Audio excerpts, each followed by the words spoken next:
ভূতের বিয়ে। এক গ্রামে ছিল এক ভূত, নাম তার ভোলা ভূত।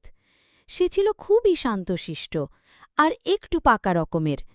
তার সবচেয়ে বড় সমস্যা ছিল সে বিয়ে করতে চায়। ভোলা ভূত প্রতিদিন আয়নায় দাঁড়িয়ে চুল আঁচড়ায়, যদিও মাথায় একটাও চুল নেই। পারফিউম মাখে, যেটা মানুষের ঘ্রাণশক্তি কাড়ে না, বরং বিড়াল পর্যন্ত কেঁপে ওঠে। আর গ্রামের বটগাছের নিচে দাঁড়িয়ে অপেক্ষা করে কোনো মেয়েভূত যদি পছন্দ করে। একদিন সে ঠিক করল মানুষের বিয়েতে গিয়েই মেয়েভূতের খোঁজ করবে। গ্রামে তখন রমেশ কাকার মেয়ের বিয়ে। ভোলা ভূত একেবারে পাঞ্জাবি পরে আতর মেখে হাজির। কিন্তু সমস্যা হলো সে তো ভূত, কেউ তাকে দেখতে পাচ্ছে না।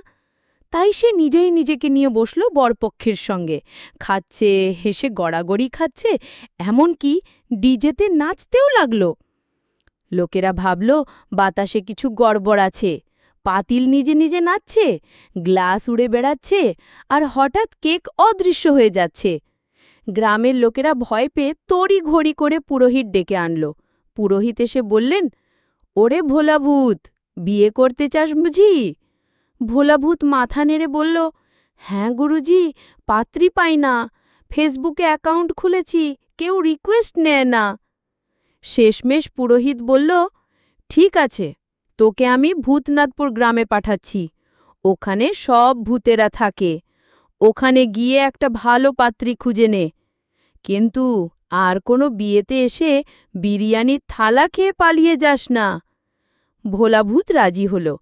একটা ভূতের স্কুটিতে চেপে চলে গেল তার নতুন জীবনের খোঁজে।